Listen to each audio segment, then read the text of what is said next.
장자하면 우리가 그 뭐 누구나 다 그 몇 번 한 번쯤 들어봤을 만한 우화들이 좀 있어요. 그런 이제 그거를 가지고 이제 오늘은 이제 정리를 해서 한번 말씀을 드리고자 하니까 그래서 제가 그 자료를 2개 보내드렸는데 첫 번째 있는 거 한번 오늘 제가 말씀드린 거를 기초로 해서 시간 되십시오. 조금 더 상세하게 좀 알고 싶으시면은 그 개인적으로 한번 읽어보시고 이건 이제 두 번째 보내드린 거 장자 4편의 4개, 4개 주요 우화를 통한 장자 철학 이해 뭐 이걸 중심으로 좀 말씀을 드리겠습니다. 중간에 10페이지 뒤에 붙여놨어요. 네? 10페이지 뒤에 예. 두 개를 붙였어요. 자료를 제가 앞에는 먼저 보내준 자료고. 예. 그래서 이걸 가지고 제가 원래 이게 주라고 그랬는데 왜 이거를 어쨌든 뒤다 붙였어요. 놓으셨네. 네. 필요하시면 저 화이트 보드도 쓰셔도 돼요. 예. 아 그렇군요. 예. 그 장자 이제 일단 뭐 우리가 장자 철학을 하려면 이제 장자라는 이제 선물을 가지고 접근을 해야 되는 거죠. 그러면 이제 장자라는 선물은 이제 장자라는 책. 예? 그러니까 옛날 이제 그 제자백과는 항상 사람 이름하고 거의 책 이름이 같이 가잖아요. 이제 같이 안 가는 건 거의 논어 정도나 이제 별도로 가는 거고 나머지는 다 뭐 같이 가기 때문에 이게 이제 보통 표시 이렇게 하면은 이제 책을 말하는 거고 이제 이렇게 하면 그냥 사람을 말하는 거죠. 이제 대부분 이제 우리가 학문적으로 할 때는 이렇게 표현을 합니다. 그러면 이제 이 사람의 철학을 이제 이걸 통해서 우리가 이제 이해를 이제 뭐 할 수밖에 없는데 문제는 이제 이 장자라는 이제 서물이 이게 33편인가로 돼 있어요.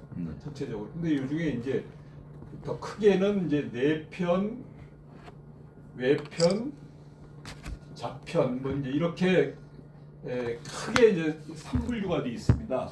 그 중에 이제 4편이 이제 7편이고 그럼 이제 외자편이 정확히 몇 편씩인지 제가 기억이 안 나지만 그럼 뭐 합쳐서 뭐 이게 26편 정도 뭐 되는 거예요. 뭐 이렇게 돼 있는데 문제는 옛날 책들이라는 게 지금처럼 뭐 이제 야 내가 이런 책 쓸 테니까 니네 뭐 출판사하고 계약하고 뭐 해서 이렇게 써지는 게 아니잖아요.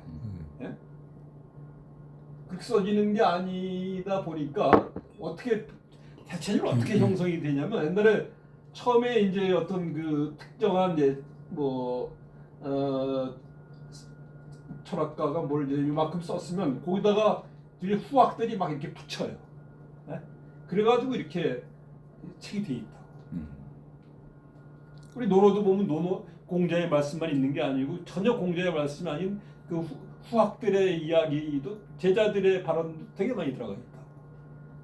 그래서 이제 그러다 보니까 이제 문제는 이제 어디서 생기냐면 아마 이제 성서에서도 이제 그런 뭐 항상 이제 그 해석의 문제라든가 뒤에 가서 파가 갈라지고 막 이런 게 서로 그 오리지널 그 이 화자의 이야기를 이제 해석하는 데도 또 뭐 갈라지기도 하지만 문제는 이 사람들이 뒤에 가서 붙일 때 이 오리지널 이 화자와 다른 이야기들이 또 여기 막 들어간다고 이게. 네? 그리고 이게 한꺼번에 책이 형성되는 게 아니고 뭐 몇십 년에 걸쳐서 뭐 100년에 걸쳐서 막 이런 식으로 책이 만들어지는 거예요. 이게. 네? 일단 책 자체가 그렇게 만들어지고 두 번째는 이게 이제 책이라는 게 전승되면서 이제 복사가 이제 그 처음에 한 권이 만들었으면 이제 뭐 10권이 만들어지고 다시 100권이 만들어지고 이렇게 될 거 아닙니까? 그게 이걸 이제 어떻게 했었냐면 지금 인쇄가 아니고 필사에 의해서 이게 계속 이제 이게 전파가 되잖아요. 필사에 의해서. 그것도 필사를 어디다 하냐면은 이제 주간에 필사를 한다고 대부분. 주간 아니면 이제 조금 더 고급스러운 거는 이제 비단인데. 근데 지금 이제 남아 있는 건 대부분 주간이죠. 비단보다는 주간이 조금 더 내용 수명이 기니까. 그리고 이제 이거 비싸고 이건 이제 싸니까 주로 이제 이게 단가를 낮추려면 이제 주간으로 하는 거죠. 그러니까 주간에다가 이제 필사를 해서 이제 이렇게 계속 하다 보니까 베끼면서 그 잘못 베끼는 것들도 있을 수 있고 또 베끼는 사람이 자기 생각을 갖다 집어넣기도 해요. 또 빼기도 해. 아 이거 이해도 안 가고 이건 내 마음에 안 들어. 또 빼기도 하고 이런 식의 이제 소위 이제 우리 커뮤니케이션으로 말하면 노이즈가 이제 굉장히 많이 다 개입이 돼 있어요. 이 고대 책들은 이런 이유 때문에. 또 주간이라는 게 또 어떻게 되냐면은 이 세월이 가면 끈이 끊어져. 끈이 끊어지면 앞뒤가 막 이게 뒤섞이게 그 착간이라고 그래. 착간. 네? 이 주간이 이게 막이 이게 혼란스럽게 이제 뒤에 누구는 묶어야 되는데 원래 페이지를 이를 갖다 매겨놓은 것도 아니고 그럼 대충 이제 이해되는 대로 그걸 이제 묶는 거죠. 그러다 보니까 사실은 고대 선물들이 이 완정성이 거의 없어요. 네? 완정성이. 그나마 완정성이 좀 높은 건 이제 어떤 선물들이냐면은 이제 육아의 경전들. 왜냐하면 육아 경전은 이미 한나라 때 국가 사업으로 이거를 이제 소위 편찬 작업을 했어요. 그래서 그런데 도가 쪽은 이제 뭐 국가의 뭐로 이데올로기로 채택된 게 아니었기 때문에 이제 개인적으로 이제 막 이것저것이 이제 막 내려오겠죠.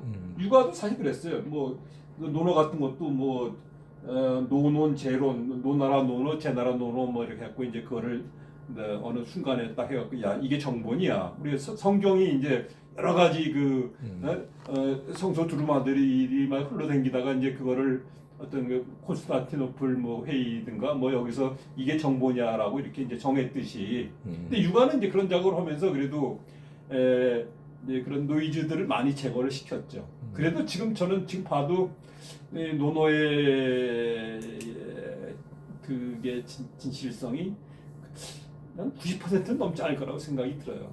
그 안에 뭐 기타 등등이 많이 들어가 있다. 그러다 보니까 사실은 이제 이 기타 다른 서적들은 되게 심하죠. 그래서 이 장자를 이제 지금 와서 조금 이제 이걸 다 읽어보니까 특히 외편 자편에는 대단히 다른 그 성격의 이야기들이 많이 들어가 있어요. 그리고 이제 책을 읽어보면은 그 당시 많이 쓰는 단어라든가 거기 어떤 그 사고 방식이라든가 이제 이런 게 다 드러나게 돼 있거든. 그럼 이게 보니까 이거는 이제 후대 이야기들이 많이 들어가 있다는 거지. 그리고 옛날 책들은 뭐냐면 지금 책은 우리가 베끼는 게 일방적으로 베껴야 되잖아요. 근데 옛날 책들은 이렇게 세월을 두고 형성되다 보니까 서로가 서로를 베껴요. 왜냐면 이 세월 동안 이렇게 서로 얘가 얘를 베끼고 얘는 얘를 베끼고 이런 게 형성이 되는 거예요. 그래서 이제 외자편은 사실 순수한 장자의 사상이 아니다. 이거는 장자 후학의 것이다라고 이제 여러 가지 이제 이 고증을 통해서 대체적으로 그렇게 결론이 나와 있어. 그러나 이 안에는 이제 순수 장자 후학들의 어떤 이야기 뭐 이야기도 있고 또 기타 다른 또 좀 변질된 뭐 하다 보니 뭐 한비자적인 어떤 이런 사고도 들어가 있고 육아도 들어가 있고 뭐 법가도 들어가 있고 막 그렇습니다. 이 외자편에 보면은 그러나 이제 그 중에 상당 부분 그리고 또 장자의 오리지널을 또 유지하고 있는 이제 그런 또 이야기들이 있어요. 그래서 우리가 장자 철학을 제대로 이해하려고 그러면 일단은 이것까지 이야기를 해버리면은 이게 핵심이 잡히지가 않아요. 그런 이유로. 그래서 네 편을 가지고 장자 네 편의 이제 네 편이 7편으로 이제 구성이 돼 있는데 이 네 편을 가지고 사실 이제 장자 철학을 이해를 해야 된다. 이 전체를 갖고 장자 철학을 이해할 수가 없다. 이 이유가 그렇습니다. 이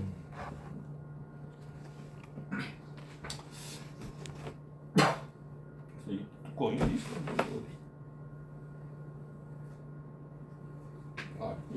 이게. 자, 그러면 이제 장자 하면 이제 여러분들도 많이 이제 들어보셨던 게 이제 뭐 그 소유유 첫 그 장자를 딱 열면은 대붕화가 나오죠. 대붕화. 이제 네 편에 들리는 네 편은 그래서 이제 저는 이제 이 네 편을 가지고 이제 여러분들과 함께 제 이제 장자 철학이 뭘 이야기하고자 하는 거냐, 이제 이걸 좀 이제 논하고자 하는데, 그러면 이제 제가 아까 이렇게 말씀드렸지만 장자라는 책은 지금처럼 무슨 서론, 본론, 결론 이렇게 구성되어 있는 게 아니에요. 대부분 뭐냐면 우화로 돼 있어, 이렇게 이야기들로 이소부화처럼. 근데 이제 이야기라는 거는 사실 거기서 우리가 건질 수 있는 게 어느 방면에서 보느냐에 따라 굉장히 다양한 면을 건질 수 있는 거거든요. 그래서 장자를 가지고 특히 이제 여기까지 확장을 해버리면 이 못할 말이 없어요. 근데 그 논리적 일관성이 이게 잡히지 않으면 그거는 철학가라고 할 수가 없는 거죠. 뭐 이 말했다 저 말했다 뭐. 그래서 요까지 가지고 이야기하면 장자 철학을 저는 이제 파악할 수 없다고 생각하고 네 편만 갖고 얘기했는데 문제는 네 편도 거의 대부분이 다 우화로 돼 있어요. 논설이 거의 없어요. 일부 논설이 있긴 하지만. 그래서 도대체 이게 뭘 이야기하는 거냐 하는 거에 대해서 이걸 갖고 많은 사람들이 백가쟁명식으로 이야기를 해요. 네? 그런데 그러니까 이제 그렇게 이야기하기 되게 좋은 그 형식으로 돼 있는 거죠. 근데 우리가 이제 제가 일전에 한번 그런 말씀드린 적이, 이 장자라는 책은 일종의 모자이크 그림을 감상하는 것과 좀 비슷하다고 봐요. 모자이크가 이렇게 부분 보면은 이해할 수가 없잖아요. 이 막 이렇게 찢어 붙여가지고. 그러나 멀리서 이 조망을 이렇게 해보면은 좀 윤곽이 드러나잖아요. 네? 그래서 이게 전체를 알고 부분을 알아. 그러니까 물론 우리가 이제 파악하는 방법은 이제 책을 읽는 방법은 부분들을 이제 계속 처음부터 읽어서 이제 쭉 축적해 나가면서 그 이해를 축적해갖고 이제 전체를 이해하는 것인데, 근데 문제는 부분을 이해할 때 진짜 그 부분을 정확히 이해할 방법이 없어요. 왜냐하면 그 부분이라는 건 결국은 맥락에 의해서 전체 맥락에 의해서 그 부분이 결정이 되는 것이지, 우리가 부분을 가지고 전체 맥락을 이해하지만 전체 맥락을 이해해 보면 또 부분이 이게 잘못 이해했구나 우리가 이렇게 이해하는 경우는 말도 그렇잖아요. 우리가 맞아. 다 들어봐야 아는 거지. 네? 처음에 이 사람이 이야기할 때 저 사람 저런 뜻인 건데, 하지만 이게 다 하고 그러니까 그 말이 그 말이었네 우리 이렇게 이해를 하잖아요.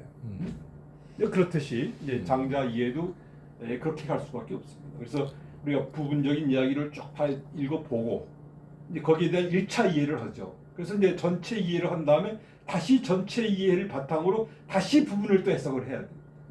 그 부분을 해석한 거 갖고 다시 전체 이해를 다시 또 고쳐서 이해를 하고, 그러니까 소위 이제 그게 해석학적 순환이라고 그래요. 이 해석학이라는 게 서양에서 이제 생긴 게 이제 두 가지 분야에서 생겼지만 성서 해석하고 두 번째가 이제 법률 해석이거든. 성서와 법률도 사실 법률도 법전이 있지만 그게 그대로 뭐 이게 우리가 갖다 쓸 수 있는 게 아니라 이 법전이 이 말이 무슨 말인지 해석이 필요하지. 모든 게 다 해석의 대상이지. 그러니까 그렇듯이 끊임없이 이게 전체와 부분을 이제 이렇게 순환해 가면서 이제 접근할 수밖에 없다. 특히 이런 이제 이런 논설문이 아닌 형태의 이런 고전들은 이제 더더욱이 그렇죠. 특히 옛날 고전들이랑 대부분 말 파편들이 막 던져져 있는 거. 말이란 거는 전체적인 맥락을 이해하지 못하면 그 말의 정확한 의미를 이해할 방법이 없어요.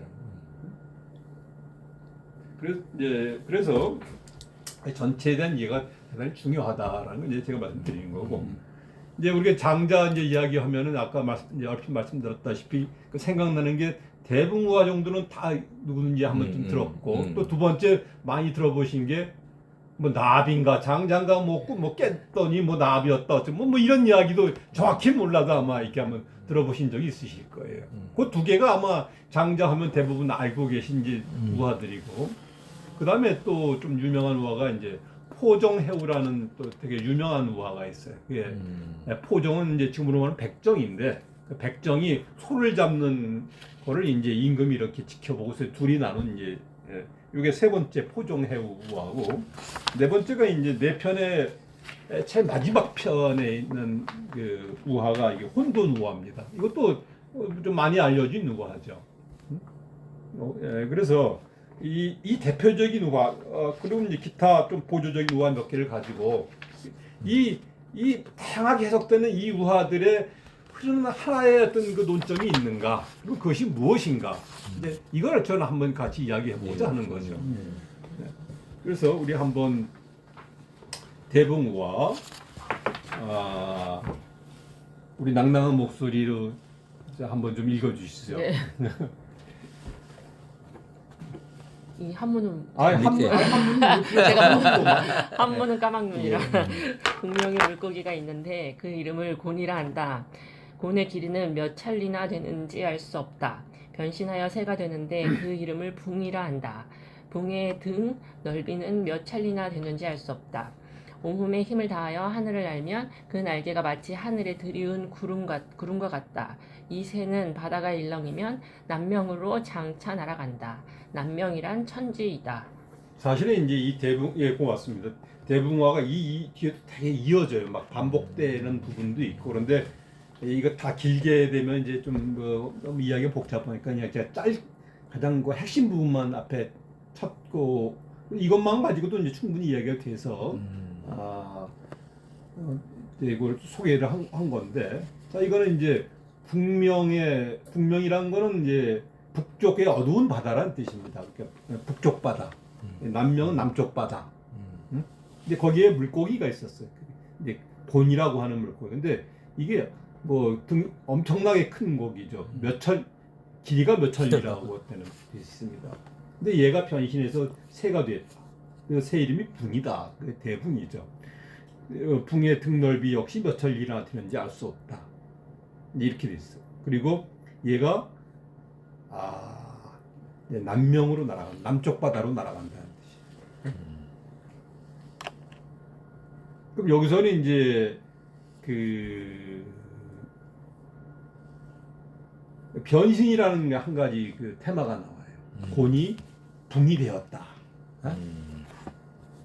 그리고 얘가 이제 붕이 되었기 때문에 또 위치 변화가 생기죠. 얘가 북명에서 남명으로 간다. 이 두 가지가 여기서 핵심적인.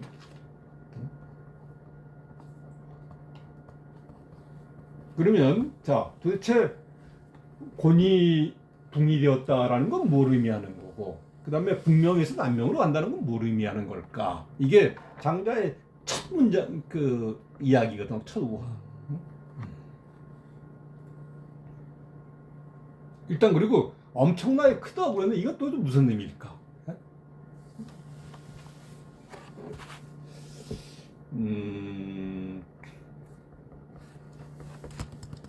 일단 그냥 제가 그냥 일방적으로 말씀을 드리는 게 좋고 한번 여기에 대해서 이제 한번 고민해 보신 적이 있으신 분 있으면 한번 말씀을 해주셔도 좋고.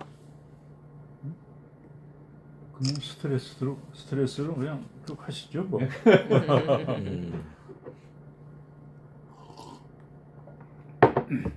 일단 이제 이게 소요유 편인데요. 소요유가라는 게 이제 일종의 좀 해방된 경지를 말하는 거거든요. 소유하고 유하는 그런 인생의 경지. 네? 그래서 이제 북명이라는 거는 그 북쪽에 있는 바다는 뭐의 상징이냐면 그 어둡고 추운 곳입니다. 네? 그리고 남쪽 바다는 밝고 따뜻한 곳. 그러니까 이제 곤이라는 존재가 이 춥고 어두운 곳에 있었어요. 그러다가 이제 밝고 따뜻한 이제 바다로 이제 옮겨가는 것인데, 근데 문제는 이 곤의 상태로 해서 간 게 아니고 붕의 상태로 변해가지고 가는 것이죠. 그럼 이제 그게 도대체 이 변한다는 게 무엇일까? 이게 되게 중요한 거죠. 그리고 그럼 이제 이게 북명과 남명은 저는 이제 이렇게 해서 그러니까 굉장히 어떤 인생의 좀 암울한 또는 불행한 어떤 그런 상태에서 아주 행복한 상태로 뭔가 이 변화해 간다라는 북명과 남명이 이제 의미하는 것은 이제 그런 의미이고. 근데 그러면 이제 곤이 이제 붕이 되었다라는 것은 이게 그냥 곤의 상태에서는 그냥 갈 수가 없어요. 왜냐하면 지금 우리가 지도를 보면은 뭐 바다가 다 연결돼 있으니까 뭐 고기 상태에서도 북쪽 바다에서 남쪽 바다로 열심히 가면 헤엄쳐 갈 수는 있겠죠. 응? 그러나 이제 옛날에는 뭐 그렇게 이해한 건 아니잖아요. 바다 이 천하가 이게 땅이 가운데 있고 북쪽에 바다가 있고 남쪽에 바다 있고 뭐 이런 식으로 이해를 했거든. 응? 그러니까 이 고뇌 상태로서 남쪽 바다로 갈 수가 없는 거예요. 이게 붕이 되어야, 왜냐하면 땅이 막혀 있으니까. 그러나 이제 이 새는 막힘이 없잖아요. 이 자유롭게 공중을 날아가니까, 그죠? 그러니까 붕의 상태로 변화해야만이 갈 수 있는 것이죠. 그러면 곤이 붕이 되었다는 건 뭐냐? 뭔가 이게 영혼의 변화 내지는 어떤 그 상승, 이것을 말하는 거예요. 그것을 통해서 그냥 이게 행해서 불행해서 행복으로 갈 수 있는 것이 아니고, 이런 어떤 그 공부 그 수덕 덕을 쌓는다든가 뭔가 그 영혼 공부를 통해 가지고 뭔가 이 곤이 붕이 되었을 때 그렇게 이동이 가능하다는 이런 상징입니다. 이게. 근데 왜 이렇게 그러면 곤이나 붕이나 크다고 그랬을까? 이거는 이제 너무 이제 도가 이제 장자는 도가인데, 근데 도가 철학은 결국 이제 도가라는 건 뭐냐면 도를 이 우주의 근원자로 삼는 게 이제 도가 철학입니다. 도. 이제 유가는 그렇게 말하면 천가라고 할 수가 있어요. 천을 우주의 근원자로 삼는 거다. 천을.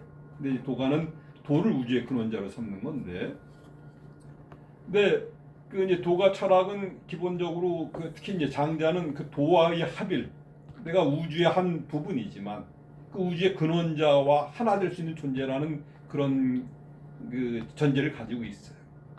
그럼 도가 어마어마하게 큰 존재고 나는 그거의 한 부녀지만, 그러나 그것과 하나 될 수 있으면 나는 이미 잠재적으로 내 도와 하나가 될 수 있는 그런 존재인 거예요.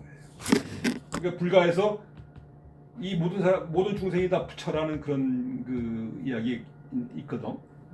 이게 어떻게 보면 이제 또 뭐 기독교로 말하면 모든 인간이 다 하느님의 자녀라고, 이제 소중한 자녀지만 그냥 하느님을 섬기는 자는 이제 붕이 되는 거고, 섬기지 않는 자는 뭐 곤으로 머물고, 아마 뭐 기독교적으로 말하면 뭐 그렇게 또 말할 수도 있는 거죠. 그러니까 다 그만큼 위대한 어떤 인간의 가능성을 말하는 거예요. 이거는 저는 이 크다라는 것은.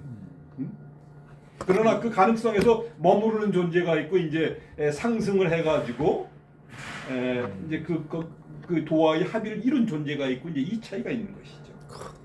의미 있네. 이게 아까 기독교 얘기를 해서 그러는데 곤은 따지고 보면 내면적 성장이고, 붕은 이제 결과적으로 하나님 나라에서의 내가 어떤 일을 하는 사람이 되는 거고, 이렇게 보면 내적 그 이야기는 아니고 그럴 가능성, 곤은 그럴 가능성이 있는 존재고, 가능성 잠재적 어떤 그 잠재태, 그다음에 이제 붕은 잠재태가 아니 현실태가 된 거죠. 그런 의미. 그런 의미라고 저는 받는다. 내적 외적 성장 이런 건 아니고. 그게 아니고. 그래서 이제 이 대붕의 우화는 그렇게 해석할 수가 있다. 그리고 세 번째 우화를 먼저 보겠습니다. 왜냐면 이거하고 좀 통하는 면이 있기 때문에. 우리 최 대표님께서 한번. 세 번째. 호종해우.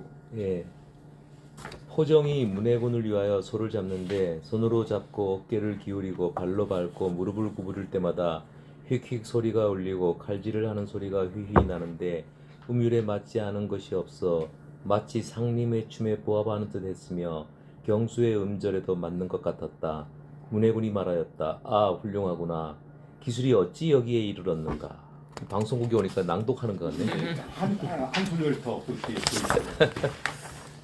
포정이 칼을 내려놓고 대답하기를, 신이 좋아하는 것은 도이니 기술에서 더 나아간 것입니다. 처음 신이 소를 잡을 때 통째로의 소만 보였습니다. 3년이 지나자 통째로의 소는 보이지 않게 되었습니다. 그리고 지금 신은 신으로 소를 대할 뿐 눈으로 보지 않습니다. 감각의 기관이 멈추자 신이 작용합니다. 타고난 결에 따라 큰 틈새를 치고 빈 곳을 따라서 본래 그러함을 따를 뿐입니다. 기슬로는 뼈에 살이 붙어 있는 곳이나 힘줄이 엉켜 있는 곳도 칼이 일찍이 지나지 못했는데 하물며 큰 뼈에 있어서이겠습니까? 이것도 이제 전체는 아니고 이 뒤에 조금 더 이야기가 좀 진행이 돼요. 그래서 제일 마지막에 가서 이제 이 문해군은 이제 군주죠. 그리고 포정은 백정인데 문해군이 이제 이 포정의 이야기를 듣고 아 양생의 도를 얻었도다 이렇게 해서 끝납니다. 양생은 저 우리가 뭐 한자로 뭐 이렇게 기를 양자에다가 생명을 힘자죠. 이 도대체 소라는 거는 살생인데 이 살생하는 방법을 듣고서 이 양생의 도를 얻었도다 하는 이제 그런 이제 끝나는데 자 그럼 여기서는 도대체 이 소를 잡는 이야기 도대체 뭘 의미하는가 거기 또 한번 좀 의미를 해봐야 되는데 자 일단 소라는 것이 여기서 뭐를 의미할까? 예, 소 무슨 의미일 것 같습니다. 소를 잡는데 일단 소를 잡는데 너 기술이 뛰어나구나 이제 이렇게 칭찬했어요. 그랬더니 제가 하는 건 기술이 아니라 도입니다. 도 이렇게 이제 이야기를 하고 그러면서 내가 처음에 백정이 됐을 때 소 잡을 때는 소가 통째로 소만 보였어요. 근데 이제 3년이 지나자 이제 소가 통째로 보이는 것이 아니고 그때는 이제 뭐냐면 눈으로만 소를 봤는데 지금은 신으로 본다라고 돼 있어요. 눈으로 보지 않고 신이라는 것은 이제 그 뭐 갓을 말 뭐 그런 개념의 신이 아니고 여기서는 이제 신이랑 그 번역하기 어려운 이제 용어 중에 하나인데 하나의 그 제가 요 간단히 밑에 그냥 그 주석을 달아놨는데 허심에 차는 신기 뭐 이 정도의 의미예요. 마음을 비우면은 이제 장자에서 어떻게 보면 마음을 비우면 거기에 이런 일종의 신기가 들어간다라고 봐요. 신기라는 게 이제 뭐 무당의 신기가 아니고 신령스러운 기운, 뭔가 이게 이 신은 기이기도 하고 또 도이기도 하고 뭐 이런 건데, 그러니까 우리 뭐 똑같은 의미는 아니지만 예를 들어서 요새 점쟁이들도 욕심을 비워야 뭔가 그 영험하다 그러잖아요. 예? 뭐 약간 그런 비유하고 약간 비슷한 면이 있는 거야 이게. 예? 그래서 그런 빈 마음에 들어가는 어떤 그 마음을 비워야 이제 어떤 그 우주를 느끼고 그 근원자를 느끼고 그러면서 이제 가장 본질적인 어떤 접근이 가능하다는 거지 이 물에 대해서 이 어떤 대상에 대해서 뭐 그런 이야기입니다. 그럼 예를 들면 예. 경영의 기술을 가지고 경영을 하다 보면 네. 나중에 경영에 또 철학이 보이기 시작한다. 뭐 이렇게도 해석할 수 있는 건가? 그런 이야기는 아니에요. 다 오히려 잘못이지. 여기에 가까워. 뭔가 경영 갖고 이야기를 하자면 경영의 신 이렇게 있죠. 네? 경영의 신. 그런 경영의 신 그러니까 내가 잘하려고 그러니까 지금 그 디테일을 보고 뭘 하고 뭐 이게 뭐 목표를 잡고 뭐 이런 식의 어떤 접근을 이건 하는 거 아니에요. 네? 경영까지 비교를 하면 지금 당장 떠오르지 않는데 조금 더 이야기를 진행해 봅시다. 일단 그래서 그 소라는 거는 그 당시 동물 중에서 가장 큰 동물이죠. 그러니까 그 사실 소 안에는 굉장히 많은 어떤 그 뼈와 내장과 근육과 힘줄과 이런 것들이 이제 다 있는데 그러니까 이걸 잡는다는 것은 대단히 지난한 일이었던 것 같아요. 그러니까 그걸 다 발라내고 뭔가 해체한다라는 게 그래서 이 소를 잡는다는 것은 인생에 우리가 인생을 이제 살다 보면 큰 여러 가지 그 겪는 일들이 있잖아요. 중요한 문제들. 저는 그 큰 인생사, 큰 고민들이 이 소를 의미한다고 생각해요. 소를 해체한다는 것은 그 인생의 그런 고민들을 어떻게 해결했는가, 그 해결하는 방법이 뭔가, 이거에 대한 비유인 거예요. 이게 잡는다는 게 이게 이제 문제를 풀어간다. 그렇죠. 하는 의미로. 해라는 것은 우리가 풀자라는 거잖아요. 해우가 이게 풀해자거든. 해체한다.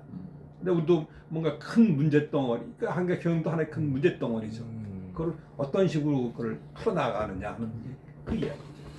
그래서 이 우라는 것은 큰 그 당시에 이제 짐승으로 가장 큰 뭐 코끼리가 그때 좀 뭐 보편적인 동네는 아니었으니까 중국이라는 데가 그러니까 이제 소룡과 가장 큰 짐승이니까 가장 큰 이제 뭐 보편적으로 인간이 상대하는 큰 짐승이고 그것이 이제 우리 인생사의 가장 큰 이제 근심 우환들 이것을 이제 이 소가 의미하고 있다라고. 그럼 이제 결국 큰 문제 속에는 작은 문제들이 막 들어가 있는데 네. 그런 걸 하나하나 네, 풀다 그렇죠. 보면 네. 그 큰 게 보이기 시작해요. 그러니까 이제 뭐 이런 어떤 식으로 그걸 이제 푸느냐 하는 그거죠. 어. 예?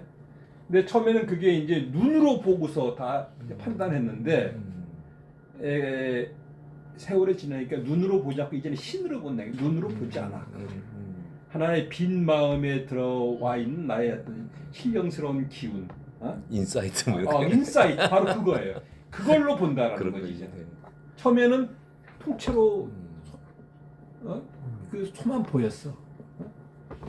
그래서 여기 보면은 이제 뒤에 재밌네요. 감관의 지각을 멈춰. 그러니까 감관의 지각 눈으로 보고 뭐 이게 아니고 신이 작용한다. 그래서 그건 뭐냐? 타고난 결에 따라 큰 틈새를 치고 이게 나름대로 그 사이에 다 결이 있다는 거예요. 이게 네? 결이 있고 틈새가 있고 거기를 자동스럽게 거기다 칼을 집어넣으면 이게 쩍쩍 벌어지게 이런 식으로 하는 거지. 내가 미리 무슨 계획을 가지고 이렇게 할 거야 저렇게 할 거야라는 그 눈으로 판단은 뭐 그렇게 하는 게 아니라는 거예요. 얼마 전에 그 중용 전공한 분이 이야기를 하는데 그 중용의 개념을 그렇게 설명을 하더라고요. 이게 중용이라는 게 하여튼 뭐 가운데 적절하게 있는 그런 개념이 아니고 내가 내 마음에 끌리는 대로 해도 그게 하늘의 뜻과 합하는 수준으로 이야기를 하더라고. 이게 신으로 본다는 게 그런 좀 비슷한 것 같아요. 왜냐하면 그 중이라는 것 자체가 어떤 하늘의 가장 큰 중요한 원리 중에 하나라고 볼 수가 있어요. 그걸 쓴다. 자, 그래서 본래 그러함을 따릅니다. 본래. 그러니까 뭔가 그러한 본래의 어떤 그게 있으면 그걸 따라가야지. 이게 결이 이렇게 나 있는데 이렇게 치면은 이 칼의 이빨만 나가고 다 이렇게 되는 거죠. 그래서 힘만 들고. 그래서 그렇지 않고서는 뭐 이 해결할 수가 없는 거다라는 거예요. 그래서 이제 여기서 보면은 이제 몇 가지 대비되는 용어들인데 아까 기가 뛰어나구나 하니까 이거는 도입니다 이렇게 선언하는 게 기와 도가 대비되는 게 있고 그다음에 또 나는 눈으로 보지 않고 신으로 봅니다. 이 눈과 신이 이렇게 그러면 아까 이제 기는 눈을 통해서 뭔가 익힌 해결해가는 요령이 기겠죠. 기술. 기술. 그다음에 신으로 뭔가 해결해가는 그 빈 마음을 해결하는 게 이제 하나의 도라고 볼 수가 있을 거예요. 그래서 이것이 결국 우리가 그 인생의 큰 문제를 푼 방법이다라고 이렇게 선언하고 있는 거예요. 그러니까 이게 됐을 때 양생이고 이 양생이 아까 되는 게 이제 바로 아까 대붕와의 남명에 도달한 경지. 남명. 그렇게. 그게 이제 또 다른 말로 하면 소요 내지 유의 경지입니다. 신기하다. 자, 그럼 이제 그럼 거기에 깨달음이 필요하다고 그랬는데 그 깨달음의 내용이 뭔가가 이제 바로 이 호존몽 우화와 이제 아까 이제 혼돈 우화 쪽에서 이야기하고 있는 건데 우 선생님께서 한번 호존몽 우화. 옛날 장주가 꿈에 나비가 되었는데 자유롭게 나는 나비였다. 스스로 기분 좋게 날아다니며 자신이 장주임을 알지 못했다. 문득 깨어나자 엄연히 장주가 되었는데 장주가 꿈에 나비가 된 것인가 아니면 나비가 꿈에 장주가 된 것인지 알 수 없었다. 그럼에도 불구하고 만약 장주와 나비 사이에 반드시 구분이 있다고 여긴다면 이것을 일러 물화라고 한다. 네, 이게 대단히 유명한 이제 우화면서 또 가장 저는 오독되고 있는 우화라고 생각을 합니다. 이게 어디서 오독이냐? 끝에 물화라는 것이 과연 무슨 개념이냐? 이게 긍정이냐 부정이냐 하는 거예요. 이게. 왜냐면 앞에 이제 보세요. 자, 꿈에 나비가 되었어. 그때 이제 우리가 나 꿈에 나비가 됐으면 자기 나비인 줄 알았죠. 장주인 걸 모르잖아요. 근데 다시 깨고 보니까 내가 장주야. 어? 그럼 또 이런 의심을 할 수. 이거 사실 데카르트도 했던 의심인데 이 꿈이 내가 지금 나비가 지금 장주 꿈을 꾸고 있는 것 아닌가 이렇게 의심. 그게 아니라는 확정을 어떻게 내릴 방법이 없는 거예요. 이게. 자, 이제 그랬는데 갑자기 어떤 이야기가 되냐면은 자, 여기 보면은 이제 원문으로 이렇게 돼 있어요. 주요 호접. 이제 마지막 그 원문 그 문단 주요 호접 즉 필류 분의 차지위 물화 이렇게 돼 있습니다. 이걸 이제 가지고 만약 장주와 나비 사이에 구분이 있다면 이것을 물화라고 한다. 이게 이제 그냥 보편 일반적인 해석인데 이거는 이게 뭔 말인지 알 수가 없어. 이 물화를 그래서 이제 물화일체다 뭐 이렇게 일반적으로 그런 식으로 해석을 해요. 장주가 나비고 나비가 장주다. 그런데 앞에 보면 주요 호접 장주와 호접에 반드시 나눔이 있다 이렇게 지금 돼 있거든 문장이. 그러니까 이거를 그 장주와 나비의 물화일체를 해석하려면 중간에다가 많은 설명을 집어넣어야 돼요. 이게 논리적으로 안 맞잖아요. 그래서 저는 이 해석이 잘못되었다고 생각을 해요. 물화의 개념이 이 물화일체가 아니고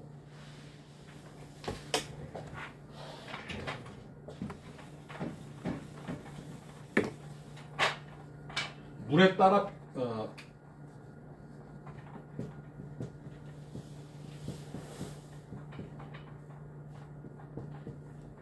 이해하고 이해만 염을 내와 물에 따라서 내면이 변화하는 것.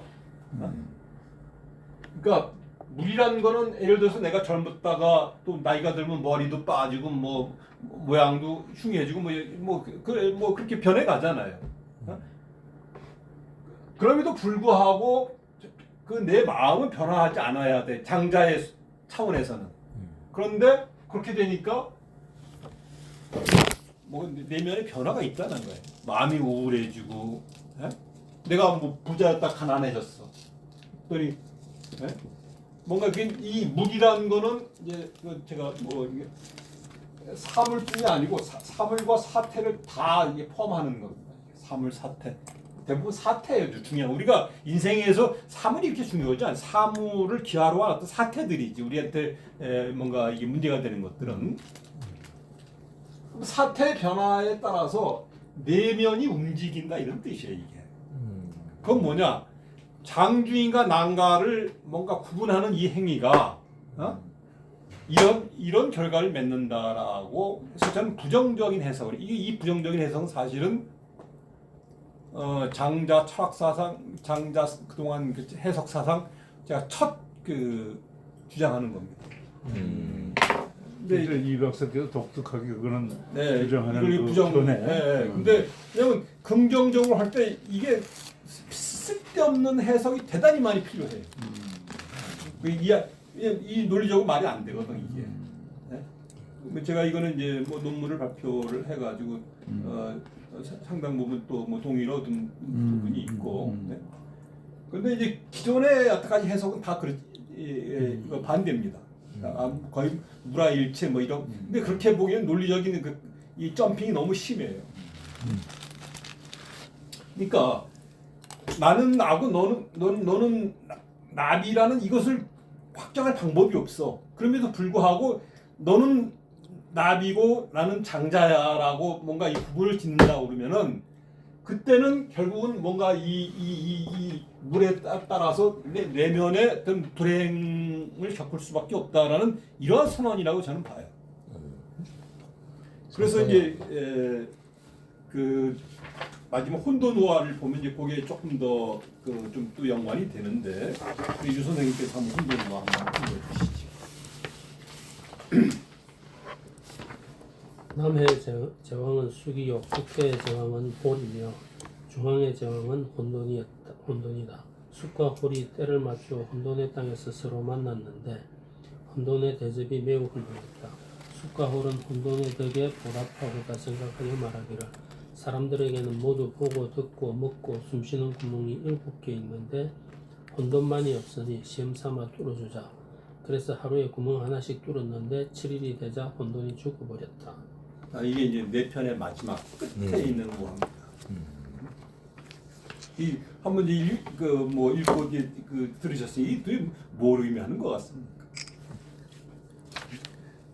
그러니까 이제 그 남해의 재앙은 숲, 북해의 재앙이 홀이에요. 이제 중앙의 재앙이 혼돈인데 이제 가운데가 혼돈의 땅이니까 이제 거기서 주로 모였어. 근데 혼돈이 이 양 재앙을 이제 이 대접을 잘했어요. 근데 문제는 혼돈이 어떻게 생겼냐면 달걀같이 생긴 거야 이게. 이목구비가 뭐 구멍이 하나도 없어. 이 사람이란 게 칠규라고 그래서 지금 이렇게 이목구비 귀 2개, 콧구멍 2개, 눈 2개, 입 하나 이게 있어야 맛도 먹고 맛보고 냄새 맡고 듣고 뭐 다 이렇게 이 세상을 판단하고 이해하는 거잖아요. 근데 혼돈은 이게 몽달 귀신처럼 이게 몽달 귀신 맞나요? 그게 달걀 귀신인가? 달걀 귀신. 그렇게 생겨가지고 아무것도 없는. 그러니까 이제 이 숲과 홀이 야 혼돈은 이렇게 우리한테 잘해주는데, 야 우리도 쟤를 위해서 뭐 좀 해주자 해서 이제 구멍을 뚫어준 거지. 그랬더니 혼돈이 죽어버려. 허무의 그처럼 끝나요. 이게 무슨 의미일까요? 근데 이거를 장자께서 본래의 그러함을 이제 그걸 존중하는 분인데 예. 본래의 그러함에 어설픈 인위적인 작용이 가해지면은 그것은 뭔가 왜곡이 되고 그건 잘못된 거다. 뭐 그런 거를 표현하려고 하신 거 아닌가? 예. 그것도 뭐 충분히 가능한 해석이에요. 우리 뭐 다른 또 어떤 뭐 통찰이 이게 이제 그 호전몽, 호전해오 이게 좀 일관되게 하여튼 좀 느낌이 예.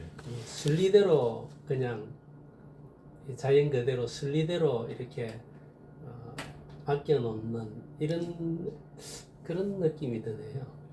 거기에 이제 예. 자기 우리 생각과 예, 판단으로 구 선생님하고 거의 좀 비슷한 판단이시네요.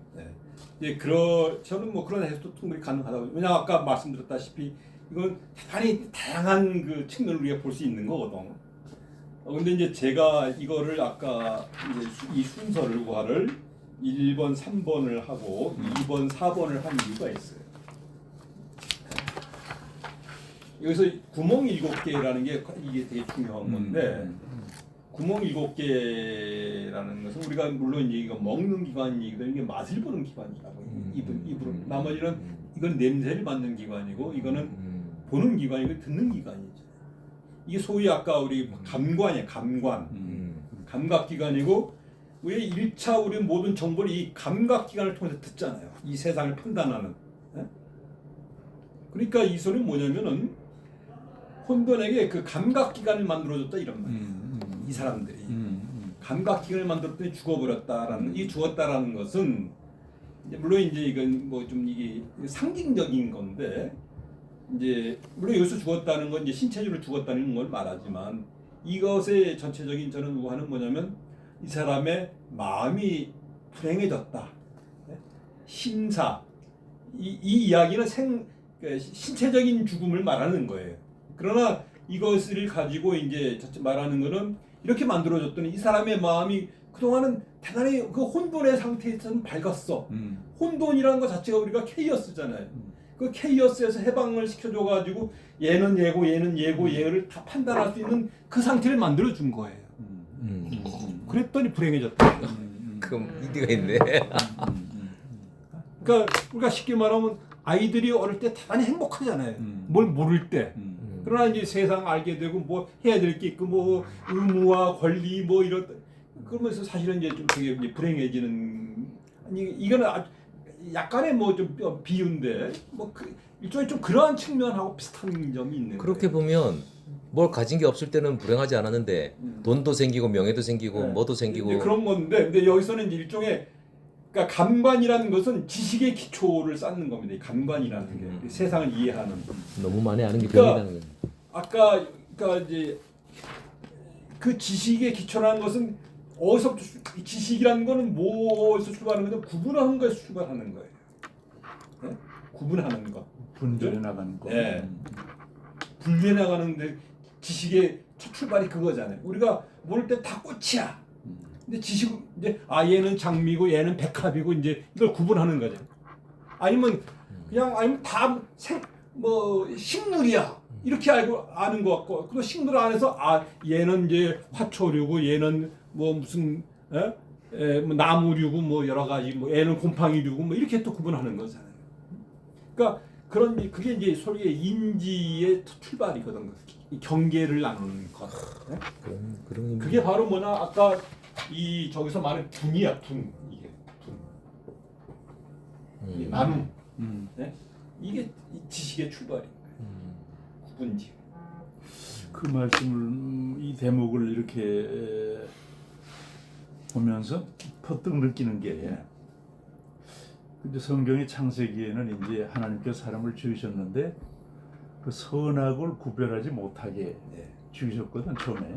선악과를 따먹으면서 이제 뭔가 거기서 이게 선악과를 따먹음으로써 선악 구별이 생겼는데 그때부터 불행이 이제 시작이 되는 건데 그 좀 어떻게 그 비슷한 맥락적으로 좀 비슷한 유사. 맥락이 다 있어요. 그러니까 사실은 그러니까 이제 아까 이제 그 도가의 근원자는 도라고 그랬잖아요. 도. 이제 도의 의미도 여러 가지인데 이제 일단 이 도를 따르는 것도 역시 도예요. 또 그런 이제 사람이 그 살아가는 도. 그럴 때 이제 근데 이거는 하나의 실체로서의 도거든. 이제 우주를 어떤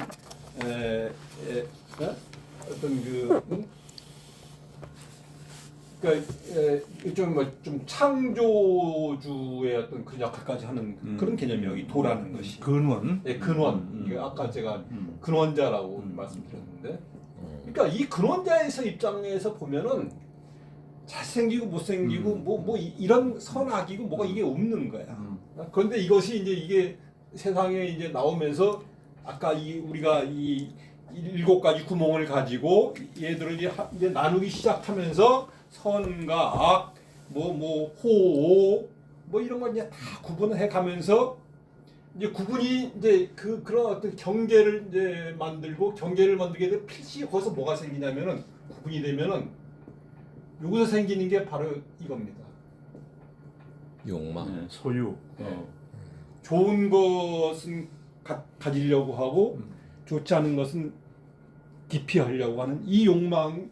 만약에 모든 이것과 이것이 같다라고 똑같은 거라고 그러면 굳이 이걸 갖고 이거를 버리겠다라는 욕망이 생기지 않죠. 그런데 이거는 얼마짜리고 얘는 1,000원짜리고 얘는 300원짜리야. 이 구분을 하는 순간 나는 반드시 이걸 가질 거야 하는 욕망이 생기는 거예요. 장미는 뭐 아름답고 할미꽃은 호박꽃은 아름답지 않아. 이 구분을 하는 순간 우리는 장미만 키우는 호박꽃은 안 키우는 거죠. 그런데 문제는 이 구분을 하고 욕망을 생기는 순간 이 욕망이라는 것은 다 달성된 방법이 없죠. 이것은 여기서부터 뭐가 생기느냐 인간의 이것이 먼저 이게 생기는 거죠. 불안이 먼저 불안. 정말 욕망을 달성하지 못하는. 예? 그리고 이 불안이 바로 이제 불행으로 아까 이게 이 북명의 세계에서 이 북쪽 바다의 세계. 예? 그러니까 장자는 이게 이제 소위 이제 감관에 의한 지라고 이제 보는 건데 이게 이제 인간들이 감관에 의해서 또 경험에 의해서 만들어낸 어떤 그 가치 체계들이 있는 그 가치 체계에 따르는 한 너는 불행해질 수밖에 없어라는 이러한 선언을 하고 있는 거예요. 저 그림 진짜 멋있다. 몇 시입니까? 20분 남았어요. 20분? 아이고 야. 그러면 이제 보조와는 간단히 좀 넘어. 이 보조와는 무용 이제 그러면 아까 제가 말씀드렸죠. 인간의 그 큰 소, 인간이 해체해야 되는 큰 소, 내가 포종이 되면은 어떤 소를 해체해야 하는가? 거기 보면 첫 번째 유용무용우화가 있는데 인간에게서 가장 괴로운 큰 것 중에 하나가 무용의 상태. 특히 이제 아까 여기 이제 우리가 나이가 다 있으면 나이 들면 제일 먼저 사회에서 우리가 직업에서 이제 우리가 이렇게 되면서 나의 쓸모는 무엇인가라는 이제 그런 고민을 하게 되는 이 무용. 이건 그래서 이게 무용의 어떤 그 고민. 이게 이제 첫 번째고 이건 이제 간단히 그냥 두 번째는 이제 넘기시면 신체 불완전입니다. 그러니까 신체적으로 저도 지금 이 오른쪽 다리가 좀 불편한데, 그러니까 신체적으로 타고나면서 내가 보니까 이게 뭐 곱사야, 타고나면서 뭐 언챙이야, 또 뭐 후천적으로 하다 보면 또 뭐 사고를 당해서 뭐 반신불수가 될 수, 이것도 우리 인간을 대단히 괴롭히는 것이죠. 불행하게 하는 것. 그다음에 이제 세 번째 또 인간을 근본적으로 힘들게 하는 것이 죽음의 문제죠. 언제 죽을 수밖에 없다는 것. 이 세 가지가 인간이 안고 있는 장자가 볼 때 그 당시 인간이 안고 있는 가장 중요한 그 인간사의 불행의 요인이라고 했던 거예요. 이것을 어떻게 해결할 것이냐, 이걸로 인한 이 불행들을. 야. 그 다리는 고쳐줄 수 있을 것 같아. 어제 누가 나한테 2번만 오면 모든 거 다 고쳐준다고. 정의에서도 같이. 자, 그 뒤에 장 넘기면 모든 사태의 원인에서. 자, 이건 제가 한번 읽어보겠습니다. 중리가 말하길, 중리는 이제 공자예요. 근데 이 장자에 재밌게도 공자를 화자로 해가지고 한 내용들이 되게 많아요. 시대가 같은가요? 시대가 훨씬 뒤지죠. 한 장자가 200년 후대죠. 정도. 장자가 후대지. 예, 200년 이상 뒤지는데 그 공자활 아니고 중리활이래요. 공선생활이 아니고 중리는 이제 약간 좀 격을 낮춰서 읽어놓은 거죠. 중리활. 중리가 말하길 중과 삼, 보종과 패망, 공궁함과 영달, 가난함과 부유함, 현명함과 어리석음, 치욕과 명예, 배고픔과 목마름, 춥고 더움 따위는 사태의 변화이며 명의 진행입니다. 이들이 밤낮으로 앞에서 교대하는데 인간의 진행으로서는 그 시작을 헤아릴 수 없습니다. 그러니까 이 세상사 모든 것이 이게 명의 진행이라고 보고 있는 거예요. 운명적 사태들이다라는 거죠, 소위 말해서. 그리고 이것에 대해 인간의 진행은 이걸 알 방법이 없어. 이게 어떻게 돼가는 건지. 네? 요게 이제 하나의 세계관이 장자의 세계관. 네? 근데 이거를 공자의 입을 빌려서 표현을 했다는 게 좀 특별하네. 근데 이거는 이제 몇 가지 의의가 있어요. 공자학과 장제 나중에 기회가 되면 제가 한번 말씀드릴 텐데 사실은 중국에서 운명론을 최초로 학문적으로 태제화한 것은 공자입니다. 그리고 저는 그래서 오히려 장자학이 노자학보다는 공자학에 대단히 가까운 면이 있다고 생각을 하고 있어요. 왜냐하면 도가라고 묶여가지고 같은 노자 도가라고 하지만 노장은 문제의식이 달라요. 근데 보통 우리가 왜 노장철학으로 네. 하는데 근데 문제는 걔들은 뭘 공유하고 있냐면 도를 공유하고 있어요. 근원자로서의 도를 공유하고 있지만 도를 통해서 해결하고자 하는 문제의식이 틀려. 일종의 노자는 경영학에 가까워요. 제왕학. 도를 가지고 어떻게 세상을 잘 분쟁 없이 잘 다스릴 것이냐, 내가 장생구시할 것이냐, 제왕으로서. 이게 노자학이에요. 장자는 그게 아니고 각 한 인간이 겪을 수밖에 없는 어떤 그 한계 상황들, 이거를 도를 갖고 어떻게 해결할 것이냐, 이게 이 장자학이. 그럼 대중성은 장자가 더 많네. 훨씬 그렇죠. 이거는 한 인간의 보편적인 문제를 여기는 이야기하고 있는 그럼 거고. 장자는 인생 경영이고 노자는 기업 경영에 가까워. 그렇죠. 그쪽은 정치, 제왕학에 가까워요. 그렇죠. 응? 이쪽은 이제 자기 인생의 제왕이 되는 방법이고 저쪽은 사회의 제왕이 되는 어떤 제왕학이라고 볼 수 있죠. 굳이 한다. 자, 그래서 장자 철학의 이제 개관을 보자면, 자, 장자 철학의 문제의식과 종교. 아까 이 도가 근원자라고 그랬죠. 도가 이제 그 뒤에 보면 물양은 사태와 모든 물은 도에 의해서 결정이 되는 거예요. 그것이 이제 그 어떤 물질적 차원은 이제 기라는 것을 통해서 기의 흐름을 통해서 이제 어떤 사물과 사태가 결정이 되는 것이고, 그것이 이제 이렇게 되는 어떤 이것이 이제 인간 입장에서 볼 때 우리가 어떤 컨트롤할 수 없는 어떤 그런 그 어떤 기제를 통해서 이제 이게 이루어지기 때문에 이제 명이라고 보는 것이죠. 그거를 소위 운명. 이게 이제 추상적 차원으로 그렇게 이건 해석의 차원입니다. 이 명이라고 하는 것은. 그러니까 물은 결국은 도에 의해서 결정이 되는 것이고 이것은 운명적 사태라는 거예요. 그러면 이 운명적 사태가 이제 우리한테 큰 영향을 미치는데 인간에게서. 근데 인간이 이 운명적 사태는 그냥 그대로 뭐가 행불행이 결정되는 것이 아니고 장자가 볼 때는 여기에 힘이 붙어서 이 물이라는 것이 나한테 다가왔는데 이 사물과 사태가 여기에 내가 어떤 마음이 붙느냐에 의해서 남명으로 갈 수도 있고 북명으로 갈 수도 있다는 거예요. 근데 대부분 현재 북명에 있는 거죠. 뭐냐면 신완, 이제 제가 크게 심완, 심투로 구분했는데 심완으로 거기에 심완을 가지고 이 물을 대할 때 고에 거꾸로 매달릴 현자예요. 뭐 이런 상태가 되는 것이고, 만약에 이것을 심투를 가지고 이 물을 대한다라고 그러면은 그때는 현해 거꾸로 매달린 것은 해방되었다 이런 뜻입니다. 그 앞에 그 심완의 현도 마음심이 예. 그 마음심이 붙어는 안 붙다 똑같아. 근데 장자에 이제 요게 붙어서 쓸 때도 있고 안 붙어서 쓸 때도 있고 그래서 이거는 글자 차이는 없습니다. 그렇습니다. 예.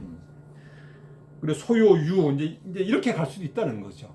그러면 이거 심한 이 고라는 것이 아까 북명의 상태고 이제 현의 이게 이제 남명의 상태죠. 예? 그러면 결국은 아까 북명에서 남명으로 간다는 건 심완을 심투로 바꾸는 작업이 되어야 그것이 가능하다는 거고, 이것이 바로 곤에서 붕으로 변화한다는 그런 개념이에요. 자, 그래서 장자 철학의 문제의식은 뭐냐면 물이라는 것은 어차피 내가 뭔가 어쩔 수 없이 나에게 다가온 거예요. 아까 이 물은 이 사태들, 아까 내가 쓰이지 못하는 사태, 뭐 죽는다는 사태, 뭐 이 신체적 불안전, 이것은 장자의 입장에서 봤을 때 도에 의해서 결정되는 것이지 나의 어떤 노력에 의해서 결정되는 문제가 아니야. 그렇다고 그러면은 이거에 의해서 그대로 내가 그 행복해지거나 불행해진다 그러면 나는 나의 행불행이 나한테 달린 게 아니잖아요. 외부에 달린 거잖아. 그러니까 이제 이것을 해결하는 방법이 여기다가 이 물에다가 나는 어떤 힘을 가지고 이것을 내가 맞이할 것이냐, 이 물을 어떻게 해석해낼 것이냐는 바로 그 문제예요. 그러니까 결국 이제 이 문제의식이고 종착점은 여기다가 바른 힘, 바른 마음을 가지고 제대로 된 마음을 가지고 이 물을 대할 때 나는 그 남쪽 바다로 갈 수 있다는 이것이죠. 자, 그러면 그 뒤에 넘겨보시면 이 도라는 것은 바로 이게 만물의 근원자, 그러니까 도가라고 하는 거는 근원자를 도로 삼고 있기 때문에 도가라고 하는 거고, 근데 장자를 읽어보면은 도라는 표현을 안 쓰면서도 그 도를 의미하는 그 표현들이 되게 많이 나와요. 그래서 이게 되게 헷갈려. 일단 천도 많이 나와요. 그리고 또 제라는 말도 나오고, 제왕제, 우주의 제왕이라는 뜻이 여기 있어요. 네? 그리고 조물자, 물건을 만들어내는 창조자라는 뜻이 조물자는. 또 조화자, 진군, 진짜 군주, 뭐 이런 뜻이죠. 대괴, 그 큰 흙덩어리 뭐 이런 이제 그 자연 뭐 이런 걸 의미하는 대괴라는 거는 근데 이제 이렇게 다양한 것인데 천이 왜 쓰이고 있냐 육아가 아니면. 그러니까 문화적 중첩 현상이라고 저는 생각해요. 왜냐면 옛날에는 근원자가 천이었어. 그러니까 사람들이 다 근원자를 천으로 알고 있어. 그러니까 이제 이 도 대신 천이라는 개념도 이 문화적 중첩에 의해서 그냥 쓰고 있는데 이 도를 천이라고 쓰고 있지만 육아적 천이 아니고 이 도가적 도로 해석해서 우리가 받을 구절들이 되게 많습니다.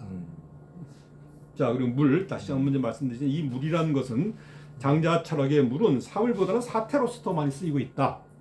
그리고 물의 속성은 우연성, 소위 아까 기의 흐름에 의해서 결정이 돼버린다 이게. 네? 그러니까 이것은 개변 불가성을 말하는 거예요. 내가 하는 게 아니니까. 두 번째 무경계성이에요. 가치적 제일성. 아까 하느님이 볼 때 선악이고 뭐 이런 걸 처음에 나누지 않았다. 도의 관점에서 지금 우리가 선악이고 뭐 호오고 뭐 미추고 이런 게 다 현재 인간의 상식에 우리 이 감관에 기초한 상식과 여기에서 다 그걸 나눠놨지만 이 장자가 볼 때는 이것이 그다지 강한 어떤 근거가 없다라고 봐요. 여러 가지 그 논증을 해. 네? 그러니까 그래서 가치적으로 그게 진짜 너희들은 이거 좋고 이거 싫다고 알고 있는데 실제 이거 다 똑같은 거야. 이 도의 관점으로 이도관지 도의 관점으로 본다면 가치 차이 없음. 이걸 끊임없이 이야기해요. 여기 제일성이라고 하는 그 용어는 균일성이라고 하는 예, 말로 뭐 그런 뜻입니다. 호환이 되겠네요. 예.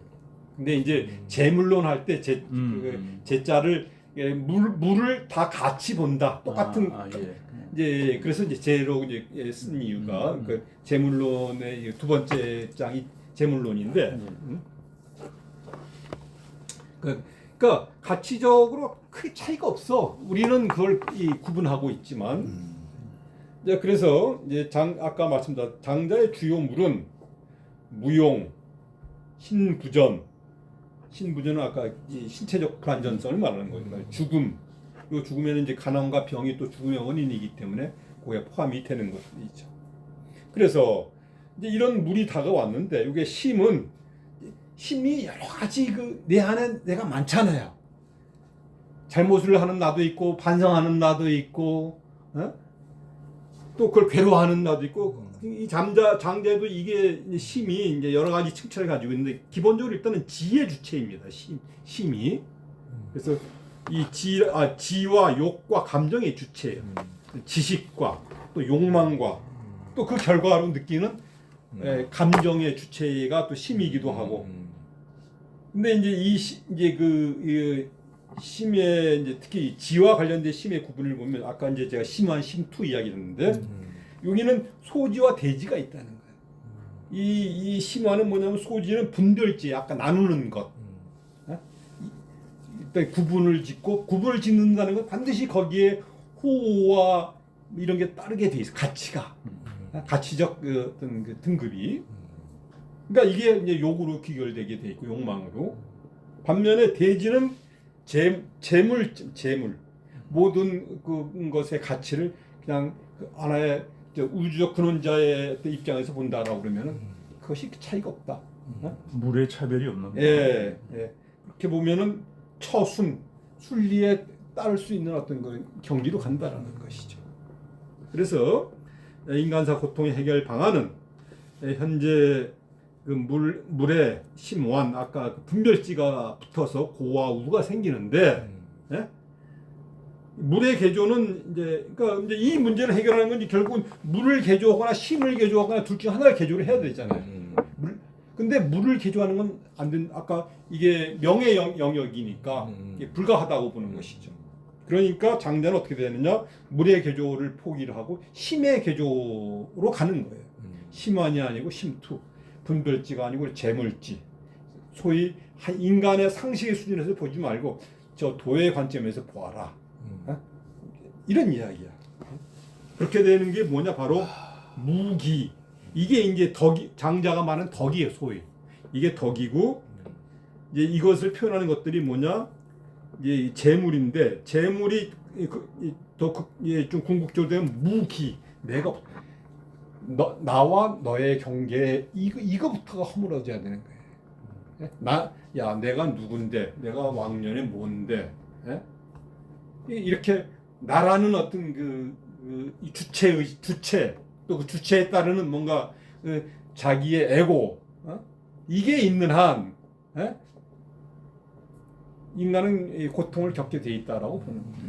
그러니까 이 나라는 의식, 이거 무너뜨려. 이게 무기라는 거예요. 무기. 그리고 이제 상아는 나를 장사 지낸다 이런 말. 같은 말이죠. 나를 장사 지내라. 성경에서는 자기 부인으로 많이 써요. 예. 자기 부인, 나를 부인한다. 예. 상아, 심재는 마음을 비운다, 마음을 굶긴다 이런 뜻이거든요. 좌망, 앉아서 잊어버린다. 그런 모든 구분들, 예? 뭐 그런 이제 표현들이 있습니다.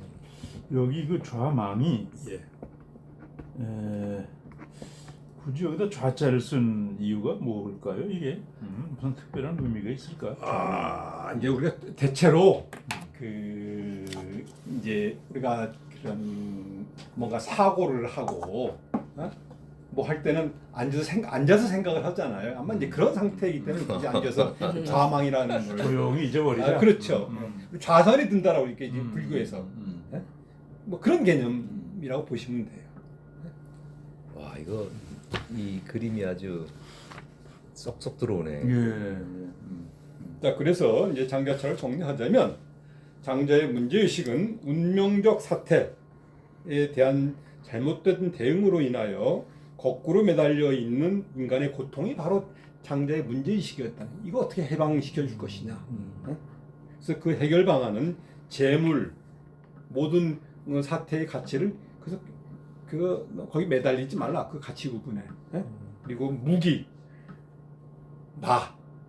나라는 어떤 관념, 그걸 나를 지우라는 거죠. 그 덕이며 그 해결의 결과가 바로 거꾸로 매달림에서 풀려남, 이게 현해죠. 그리고 내려놓음이. 마음의 누님, 유심, 그러니까 소요, 뭐 이런 거죠. 불상, 다치지 않는다 이런 뜻이. 자, 그래서 이렇게 정리가 될 수 있고 마지막으로 한 가지. 그럼 도대체 이 장자 여기에 대해서 순자가 그 장자를 비판한 게 있어요.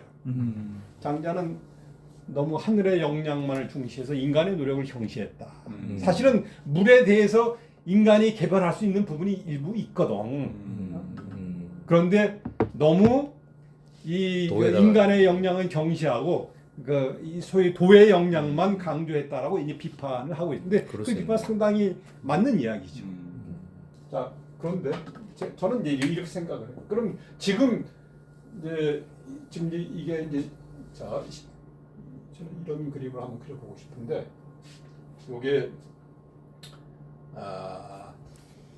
요게 일종의 이제 명적 영역이에요. 여기가 이제 인간의 노력이에요. 이게 시간의 흐름인데 옛날에는 아주 우리 인간의 초창기 이제 문명의 시절은 다 거의 운명적 사태라고 생각했어요. 왜냐하면 인간이 할 수 있는 게 별로 없었잖아요. 뭐 아프면 치료를 할 수 있는 것도 아니고. 그러니까 그러나 그때도 아마 약간의 이 인간의 노력에 의해서 해결될 수 있는 상은 있었죠. 근데 이제 세월이 흐르면서 인지가 발달해 가고 문명이 발달해 가면 사실은 인간의 노력에 의해서 해결할 수 있는 인간사의 문제들이 점차 넓어지면서 운명에게 할당된 영역이 점점 좁아져 가고 있는 거네요. 그죠? 이게 이제 시간의 흐름입니다. 근데 문제는 지금의 현재 지금이에요, 이게. 오늘 이 순간에도 인간이 해결할 수 없는 영역이 여전히 많이 남아 있어요. 또 우리가 탄생부터 우리가 뭐 노력에 의해서 탄생한 게 아니잖아요. 낳고 보니 어떤 부모한테서 어느 동네에서 어느 시기에 나온 거지. 내가 우간다에서 나올 수도 있었고 북한에서 나올 수도 있었어. 그럼 우리 여기 앉아서 이 논의를 하고 있었겠습니까? 그리고 또 아무리 노력하더라도 뭐 어떤 상황에 따라서 그 노력이 다 무산되는 경우 되게 많죠. 사실 우리 여기서 이거 있다는 우리는 대단한 행운아들이라고 볼 수 있어요. 그러니까 여전히 이 부분이 우리한테 존재한다. 그리고 우리가 특히 이제 아까 나이가 먹는다서 특히 이제 노인이 된다라는 것은 아까 쓰이지 못함, 신체적 불안전, 죽음 이 세 가지 문제가 다 한꺼번에 찾아오는 시기가 저는 이 노년이라고 생각이 들어요. 그건 누구도 피해갈 방법이 없죠. 결국은. 그러니까 장자의 이 문제 의식에서 자유로운 사람 아무도 없는 거예요. 그러니까 지금 여전히 굉장히 많은 우리가 뭐 지금 뭐 유구술에 의해서 뭐 조금 더 연장하고 뭐 좀 좋게 뭐 줄을 펴고 뭐 이게 가능하지만 그러나 결국은 근본적인 해결이 안 되는 것이죠. 대세에는 지장이 그러니까 결국은 이 여전히 이 명예달린 이런 문제들을 우리가 해결해야 되는 것이고 이것은 우리가 이거는 이제 핵심이 뭐냐면 우리가 불가항력이라는 거죠. 이걸 고치는 것이. 그리스도는 결국은 우리가 심의 개변을 통해서 해결할 수밖에 없다는 그 점에서는 여전히 장자 철학이 지금 현대에도 유효한 면이 있는 것 아닌가 저는 그렇게 생각을 합니다. 그러니까 우리 기독교인들은 도를 하나님이라고 보는 거잖아요. 그렇죠. 그 하나님이 모든 환경과 자원을 다 제공해 주셨기 때문에 우리가 살아가다 보면 힘들거나 뭐 고난이 오거나 해도 그건 어차피 막을 수 없는 거고 그 속에서 내가 마음의 성령 충만함이 있으면 나는 평안하게 살 수 있다. 뭐 이렇게 꼭뭐 이게 하나의 생각의 메커니즘이네. 일맥상통하는 분이 그래서 그 요한복음 1장 1절 있잖아요. 태초에 말씀이 계시니라. 로고스. 네. 그게 이제 어떤 중국 성경은 태초에 도가 있었다. 오. 아니 그 로고스를 도르다 번역을 해. 한글 성경에서는. 그래서 왜 말씀을 도라고 했을까? 근본이다는 얘기네. 도가 이제 말을 한다는 의미가 또 있더라고요. 근데 이게 메시지네. 예, 그냥 평범한 말이 아니고 전해주는 메시지. 예. 오늘 완전히 나 오늘 고전이 이렇게 재밌는 건 처음이네. 이태경 부회장이. 제가 재밌게 아, 예. 쉽게 훌륭하십니다. 설명을 해주시니까 야 이거 인기 강좌로 개발해야겠다 우리. 앞으로는 장자 심화 과정을 좀 하나 예, 해서 예. 앞으로 그 심으로다가 구체적으로 어떻게 우리가 이걸 해나갈 거냐는 부분에 대해서 이제 또 공부가 필요하네요. 네. 이게 참 적절한 균형이 중요한 것 같아요. 이게 좀 이제 그런 생각이 들어요. 이게 이제 어떻게 보면 운명론적으로 잘못하면 가기 쉽잖아요. 이게 내 마음이 이제 적응을 하는 쪽으로 가는 그래서 이제 그 과학 문명이 이제 어떻게 하든 내한테 불편한 거를 해결을 하고 좀 깨어지고 싶어가지고 애쓴 사람들이 이제 서양 사람들이잖아요. 그래서 이제 그 과학 문명이 뒤처질 수밖에 없는 요인이 될 수도 있지 않을까 그런 생각도 드네. 근데 서양에서 사실은 이런 사고가 우리가 데카르트가 이제 이성적으로 서양의 어떤 또 대단히 중요한 어떤